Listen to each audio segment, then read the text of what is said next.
राधे राधे यथार्थ गीता से। तो कल हम लोगों ने पढ़ा था कि अर्जुन जी किस प्रकार से श्री कृष्ण जी से पूछ रहे हैं कि माधव मैं क्या करूं, मेरे सामने मेरे परिवार ही खड़े हैं और अगर मैं युद्ध भी करूं, जीत भी जाऊं, तो युद्ध जीत कर मैं करूंगा क्या जब मेरे पास मेरा परिवार ही नहीं रहेगा। तो चलिए इसके बाद हम आगे के श्लोकों पे पढ़ते हैं।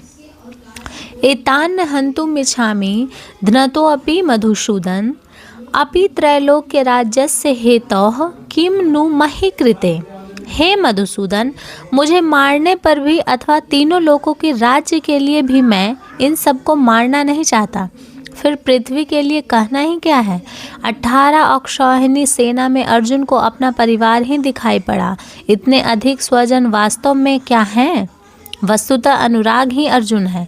भजन के आरंभ में प्रत्येक अनुरागी के समक्ष यही समस्या रहती है।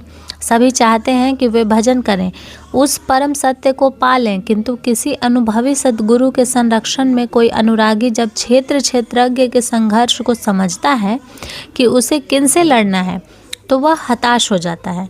वह चाहता है कि उसके पिता का परिवार, ससुराल का परिवार, मामा का परिवार, सुहृदय मित्र और गुरुजन साथ रहें, सभी सुखी रहें और इन सब की व्यवस्था करते हुए वह परमात्मा स्वरूप की प्राप्ति भी कर ले। किंतु जब वह समझता है कि आराधना में अग्रसर होने के लिए परिवार छोड़ना होगा, इन संबंधों का मोह समाप्त करना होगा, तो वह अधीर हो उठता है। पूज्य महाराज जी कहा करते थे, मरना और साधु होना बराबर है। साधु के लिए सृष्टि में दूसरा कोई जीवित है भी, किंतु घर वालों के नाम पर कोई नहीं है। यदि कोई है तो लगाव है, मोह समाप्त कहाँ हुआ। जहाँ तक लगाव है उसका पूर्ण त्याग, उस लगाव के सह अस्तित्व मिटने पर ही उसकी विजय है। इन संबंधों का प्रसार ही तो जगत है, अन्यथा जगत में हमारा क्या है। मन का प्रसार ही जगत है। योगेश्वर श्री कृष्ण ने भी मन के प्रसार को ही जगत कहकर संबोधित किया है। जिसने इसके प्रभाव को रोक लिया, उसने चराचर जगत ही जीत लिया है।